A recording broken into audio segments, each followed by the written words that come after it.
Welcome back to the Wake Man channel.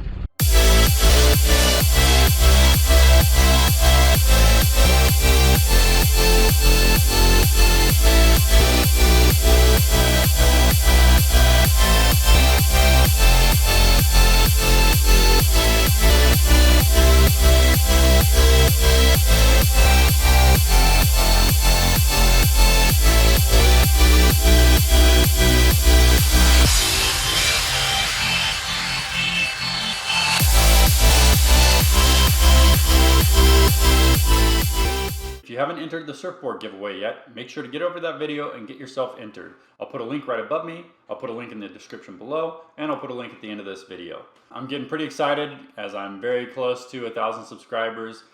Just in the last week, it's really ramped up. I think I got 70 new subscribers just in the last week, which is better than any other week I've had so far. So that live drawing is coming sooner than I originally thought.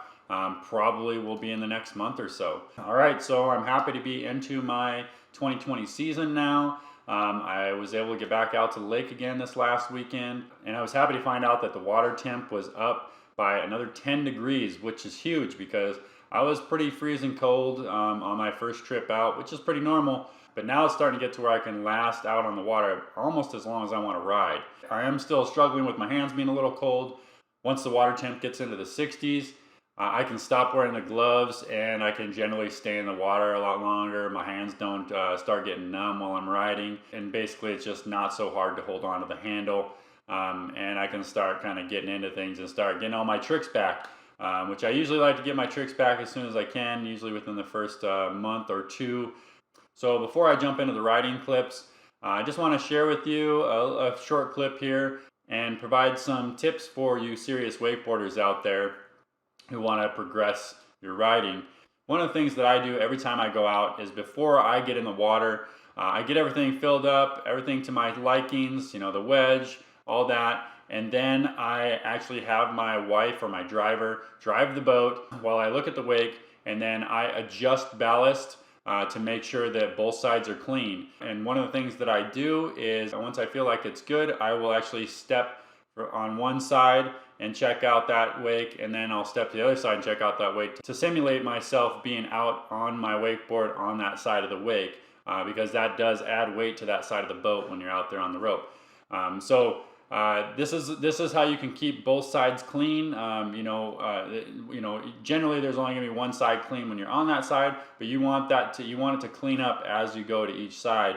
You don't want to be jumping into a wake that has a washed out ruffle on top of it. That will affect your takeoff. Okay, so hopefully that tip was helpful. So I was able to wakeboard for about an hour. I wasn't able to get into a whole lot of my tricks because my hands kept getting numb. So it was really hard to jump the wake consistently.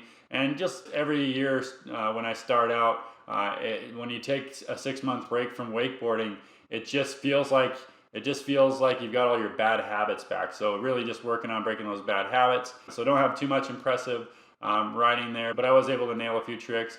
I did get to surf a lot more. I'm really loving my buddy's Phase 5 Hammerhead. It's the Phantom Edition. I love the colors of it, but it just rides so well. If all I did was skim and I didn't care about straps on my board, I would definitely just have this board. It's much lighter and quicker than my Hyperlight Hi-Fi. But ideally, I would have my Hyperlight Hi-Fi so I could ride a board with straps, and then I'd have the Hammerhead for just a straight skim board, and then I'd also have a Phase 5 Model X for an all-around board for everybody to ride, and then I'd also have some sort of surf style board, so whenever I want to just go full surf style, I can ride that board. But if I was just to only have a skim board and that's all I cared about and I didn't care about straps, I would probably only ever ride this Hammerhead. It's a pretty sweet board. All right, so I'm gonna go ahead and jump into those clips.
All right, so you can see I had some fun out there. I'm excited for the next trip out because I do expect the water temps to be in the 60s, and hopefully I'll be able to take my gloves off and really start getting into things, start getting back a lot of my tricks. So that's all I have for this video. If you enjoyed it, please give it a thumbs up. Also, please leave some comments below. And if you're new to the channel, please subscribe and hit that notifications bell so you can be notified of my future videos. I'll see you next week.